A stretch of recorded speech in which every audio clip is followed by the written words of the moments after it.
미디어 토마토 여론조사 한번 볼까요? 미디어 토마토 여론조사가 지금 총선 때 어떤 당 지지할래 물어봤습니다. 민주당 44.4. 죽을 만큼 사랑해 사랑해 이런 뜻이죠. 국민의힘 35.1. 자, 총선 때 누구 찍을래? 여기 보면은 여기 한번 보세요. 이건 중요한 게 아니잖아요. 지금까지 한번 뭐 10% 가까이 차이 나는 건 당연했으니까. 이준석 신당 찍겠다 5.2, 이낙연 신당 찍겠다 4.3. 그러니까 지금 이낙연 신당 같은 경우는 이준석 신당보다 더 지지율이 안 나오는 상황에서 점점점 떨어지고 있어요. 당연하지. 지금 어떤 여론조사에서 한 10% 나오는 것도 선거 때 가면 5% 미만 나옵니다. 그러면은 정의당 수준으로 전락하는 거죠. 지역구에서 단 한 석도 얻지 못하고 단독으로 가면 비례의석을 한 석 얻을까 말까 한 정도. 이런 상황으로 저는 갈 가능성이 매우 높다고 봐요. 자, 다음. 이 여론조사에 이제 응답자 성향을 한번 볼게요. 보수 307명, 진보 243명, 중도 465명 이런 거죠. 저 중도에 있는 사람들 상당수는 윤석열 지지했으나 지지 뺀 사람. 그러니까 말이 중도라고는 하나 숨어 있는 샤이 보수 또는 개혁적 중도 이런 사람들이 저기에 지금 블록을 형성하고 있는데 미디어 토마토 여론조사에서는 거의 한 60명가량 보수가 더 많이 잡혔다를 보면서 보시면 될 것 같습니다. 자, 선생님께서는 국민의힘과 더불어민주당 중 어느 정당이 총선 혁신 경쟁에서 앞서 있다고 평가하십니까? 순환해서 불러드리겠습니다. 여기에 민주당 43.5, 국민의힘 36.5. 모두 잘못하고 있다. 13.7. 모두 잘하고 있다. 1.2죠. 1.2. 아, 12인가요? 1.2 맞네. 1.2요. 그런 거예요. 그러니까 지금 혁신 경쟁에서 민주당을 좀 더 좋게 본다는 것보다는 민주당 지지자들이 더 많다는 뜻이죠. 내가 지지하는 정당이 더 잘한다고 말하고 싶어하는 심리가 더 있을 거고. 왜냐하면 내가 왜 이걸 보여드리냐면 한동훈이 국민의힘을 막 혁신시키는 것처럼 분위기를 만들잖아요. 그거 아니라는 걸 말씀드리고 싶어요. 그리고 효과 무엇보다 제로. 총선은 대선이 아니기 때문에 지지자들의 집결이 가장 중요하지 않습니까? 이런 분위기에서는 민주당이 집결할 수밖에 없는 상황이 지금 전개되고 있는 거고 국민의힘은 포기하는 상황으로 가는 거죠. 맞죠? 한동훈은 처음부터 윤석열의 그림자였고 지금은 산호비가 이렇게 덤비는 모양새가 보여지는데요. 처음부터 한동훈 같은 경우는 효과 제로였습니다. 그래서 그 효과 제로인 현상이 지금 당연히 나타나고 있다고 봅니다. 맞죠. 이 여론조사가 아마 한동훈의 난이 일부 반영된 여론조사일 가능성이 있죠. 기간상으로 보면. 자, 다음 지지도 추이를 한번 볼게요. 이렇다니까요. 지지도 추이가 이렇다고. 그러니까 한동훈이 지금 이제 거의 한 달 다 돼가죠. 비대위원회 한지. 컨벤션 효과는 사실 일부 있기는 했습니다. 그건 뭐냐면 한동훈 중심으로 여론조사가 돌아가니까. 셀카 효과죠. 민주당 효과, 민주당의 상대적으로 지지자들이 좀. 그리고요, 여러분, 이 여론조사에, 이런 여론조사에 우리가 중심 있게 봐야 될 게 여론조사 시간대도 중요해요. 일과 시간에 하면 확실히 보수한테 유리합니다. 그렇죠. 네. 그러니까 지금 추세는 저런 거고요. 자, 다음에 윤석열 지지율. 긍정 35.7, 부정 60.6. 뭐 이거는 뭐 이거 윤석열이 저 내려갈 때까지 끌려 내려갈 때까지 변하지 않을 지지율. 검은 반도체 품절인가요? 좀 이랬으면 좋겠어요. 민주당 등 뭐 저 반윤 세력이 200석 정도 해가지고 개헌해서 국민투표 붙이고 개헌해서 저 윤석열 지지 뭐죠? 임기를 단축시키는 단축시킨다. 그 방식으로 갔으면 좋겠어요. 그게 가장 빨라요. 가장 빨라요. 헌법재판소에 맡기면 또 한 2, 3개월 걸려. 자, 이게 어제 나왔던 여론조사 리얼미터에서 총선 획득 누가 더 다수당 될 거냐 이거에 대한 여론조사도 있었거든요. 어저께 어제 소개를 못 해드려서 이게 지금 민주당이 이제 다수석 될 거다 52.4, 국민의힘 32.4 하거든요. 무려 20% 차이가 나요. 저게 왜 중요하냐고 말씀드렸죠. 지금 지지하는 정당이 국민의힘이에요. 민주당이에요. 묻는 것보다 이번 총선에 누가 이길 것 같아요. 그런데 나는 국민의힘 지지하지만 민주당이 이길 것 같은데 이런 사람들이 많아지면 저쪽 투표층이 투표를 많이 포기하게 되죠. 어차피 안 돼. 해외여행이나 가자. 내 자식은 진보인데 못 이긴 척하고 해외여행 갔다 오자. 내 자식이 준 돈으로. 이런 심리가 작동할 가능성이 없다는 거지. 그러니까 지금 이렇게 가고 있는 거예요. 근데 국민의힘에서는 윤석열과 한동훈의 어마어마한 사상 초유의 갈등이 터져서 아마 이번 주 금요일쯤 나오는 갤럽 여론조사 같은 재밌어질 가능성이 매우 높아요. 왜? 대구 쪽 여론이 그렇다 그랬잖아요. 이준석이 탈당하기 전에. 그거 이준석이 하나 못 잡고 그런 식으로 윤석열이 정말 잘해버리면 윤석열을 지지하려고 하는 사람들이 더 뭉칠 텐데 한동훈도 못 잡네. 이거 보니까 비대위원장하고 당대표를 지금 한동훈 물러가면 7번째 바꾸는 거더만. 1년 8개월 사이. 뭐 이런 경우도 있어요. 자, 그 다음에 이거 말고 이게 에브리 리서치라고요. 전 처음 들어봤는데 여론조사 기관들 많습니다. 여기 여론조사하고 최근에 나온 게 이런 거예요. 여론조사에 한동훈 약발 안 먹힌다. 그 밑에 칸 읽어줘봐요. 더불어민주당 39.5%, 국민의힘 28.8%, 이준석 8.1%, 직전 조사 2.7% 차이, 초접전에서 10% 이상 벌어져, 이낙연 4.6%, 원칙과 상식 2.7%, 정의당 2.4%, 자유통일당 1.5%. 이게 어떤 측면이 있냐면 한동훈이가 비대위원장으로 들어가서 국민의힘 지지율이라도 빵 하고 올려주면 진짜 못 자를 거예요. 근데 한동훈이 들어가서 별로 한 게 없단 말이죠.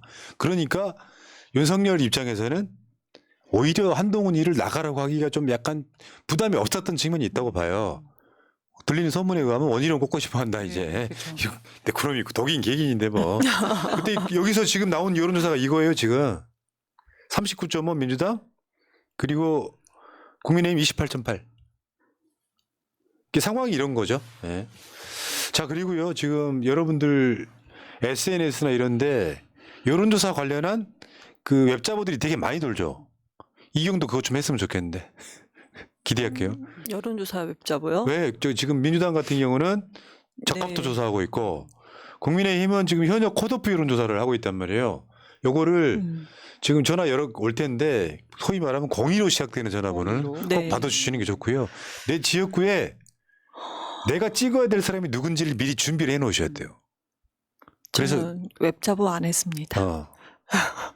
이렇게 웹자보 안에 근데 웹자보를 이제 홍보해 달라고 하면 제가 저 텔레그램 방 등에 홍보를 해드리거든요. 새날 이제 운영진 쪽에서 거기에 뭐라고 써놨냐면 여론조사가 개혁이다 이런 말이 있어요.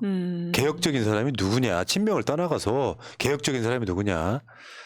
그러니까 지금 국민의힘은 아까 저 혁신을 민주당이 더 잘했다는 여론조사가 있었던 것처럼 현역 의원 하위 10% 7명 컷오프한다. 이게 난 진짜 웃겼어요.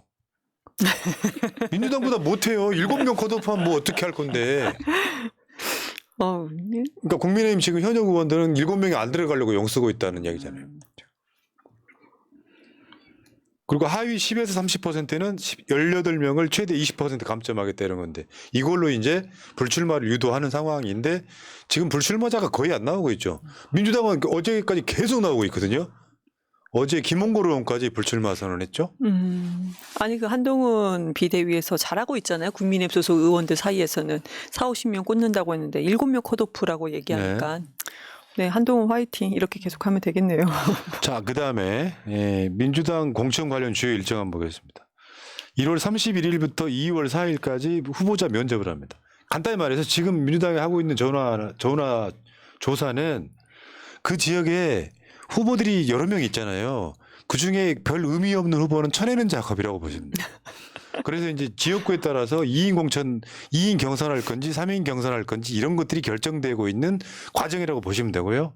그게 결정되고 나면 1월 31일부터 2월 4일까지 후보자 면접을 합니다. 당에서 코앞에 와 있네요. 2월 5일 날은 후보자 심사 및 발표를 합니다. 그리고 2월 10일 이후에 각 지역에서 당내 경선이 진행되니까 진짜 얼마 안 남았어요. 바로 코앞이죠. 그런데 이제 많은 분들께서 이거는 공간이 일정인 거고 그리고 전략 공간이 일정 별도 또 그 우리 비례대표 뽑는 이거 지금 선거법이 어떻게 될지 모르겠지만 비례대표 공간이는 또 별도로 이렇게 다 움직이고 있습니다. 예. 자, 그리고 이거랑 다른 문제로 지금 야사당이 강성희 의원 저 입틀막 질질 사건 이 사건에 공동 대응하기로 했다. 이거 반가운 소식이에요. 그럼요. 진보당은 1인만 국회의원으로 있는 정당이잖아요. 민주당에서 도와줘야 돼요. 그리고 이런 사람들이 반윤의 어떤 결사체, 그럼요. 반윤의 집합체로 지금 계속해서 힘을 모아야 되는 상징적 사건이 터진 거예요. 만약에 여기서 민주당을 포함한 야당이 강력한 대응을 원하지 않는다면 진보당 한 명 의원뿐만 아니라 나중에는 민주당 의원 그리고 아마 조금 더 심하면 국민의힘 당 의원도 끌려갈 수 네, 있습니다. 맞습니다. 이 사태에서 민주당이 특히 이제 야당 제1야당이잖아요. 민주당이 만약에 침묵하지 않고 좀 강하게 나섭니다. 그런데 민주당이 그냥 형식만 이렇게 보인다면은 이 또한 국민들에게 민주당의 어떤 가장 더 큰 비판을 받을 수가 있다. 이것은 국회의원 진보당 국회의원 한 명이 끌려가는 것이 아니고요. 국민의 입을 틀어 막은 것이고 맞죠? 네. 국회의원도 저렇게까지 국민을 위해서 국정 기조를 바꾸라는 그 말에 국회의원도 저렇게까지 사실을 들어서 끌고 나갈 판에 국민 향해서 물대포 쏘지 않겠습니까? 맞습니다. 국민 향해서 더한 것들 총까지 겨누지 않겠습니까? 그래서 민주당 제대로 대응할 거라고 믿고요. 있습니다. 예. 자, 이재명 대표가 어제 한 말입니다. 윤심, 한심 나눠서 싸울 게 아니라 민생부터 챙겨라. 이거 중요한 메시지예요. 얘네들 지금 민생은 없잖아요. 소천 화재 현장 가가지고 피해 주민들 안 만나고 그냥 올라가는 놈들이 사진만 찍으려고. 진짜 진정성 없다. 이런 면에서 이재명 대표가 갖고 있는 진정성 하나만큼은 정말 여러분들이 그렇죠. 알아주셨으면 그래서 좋겠고. 어떤 분께서 이런 말씀 하시더라고요. 윤심이고 한심이고 한심들 하다라고. 맞습니다. 방금 즉석에 생각한 거죠. 아니에요. 누가 아, 그렇게 느낀 얘기한 것 같은데? 거예요. 그러니까 감사합니다. 한심이 한심하다. 네, 너무 좋은데요. 어저께 그 인재 영입 9호 오늘 아마 10호까지 나왔을 텐데 공영훈 전 현대자동차 사장 영입을 했었잖아요. 이분이 현대자동차가 이 공영훈 저 사장이 원래는 기자 출신입니다. 문화일보 기자 출신이에요. 근데 현대자동차가 이영입을 한 거예요. 이 글로벌하게 회사를 끌려고. 그래갖고 현대차가 이분이 들어가고 난 다음에 내수 위주의 자동차 회사에서 수출한 회사로 바뀐 거예요. 그만큼 능력을 인정받은 사람이에요. 그러니까 이분이 담당했던 파트가 전략개발팀, 해외정책팀, 홍보실장, 전략기획 담당 이렇게 어찌 보면 그 현대차 내 그 브레인 역할을 하면서 현대차의 위상을 굉장히 높이는 일을 하셨죠. 예. 자, 어쨌든 민주당이 지금 인재 영입을 보면 저 공영훈 사장이요. 서울대를 나왔는데 학교 다닐 때 운동권이었어요 또. 그 운동권이었던 사람이 이 혁신의 아이콘으로 민주당으로 다시 돌아온 느낌이고 어제 국민의힘은 삼성 출신 하나 영입했잖아요. 예, 삼성전자 전 모바일 부분 대표이사를 영입했는데 그 뉴스에서 이런 얘기가 나오더라고요. 아이폰 유저 한동훈 삼성전자 사장과 갤럭시로 셀카를 찍었다. 그래서 제가 그런 생각을 했죠. 아이폰 내려놓기 전에 비밀번호나 까나 이놈아. 자, 알겠습니다. 자, 민주당 여러분 민주당이 무능하다라는 프레임 속에 빠져 있지는 마세요. 이재명 대표가 최근에 민주당 통해서 국회에서 통과시킨 법들을 보십시오. 이낙연 때 같았으면 택도 없는 상황들이에요. 그러니까 민주당 무능하다라고 하는 게 어떻게 보면 양당 다 무능해라고 하는 프레임의 의도가 있을지 몰라요. 그렇다고 민주당이나 이재명 대표가 완벽하다고 말씀드리는 이야기는 아니에요. 역부족인 게 있죠. 그렇지만 여러분들까지 똑같은 프레임으로 몰고 가지는 마시라. 다만 다음 총선에서는 개혁적 인사들 많이 뽑아서 진짜 유능한 정당 우리가 보고 싶다. 이 정도로 결론을 한번 내려볼게요. 자,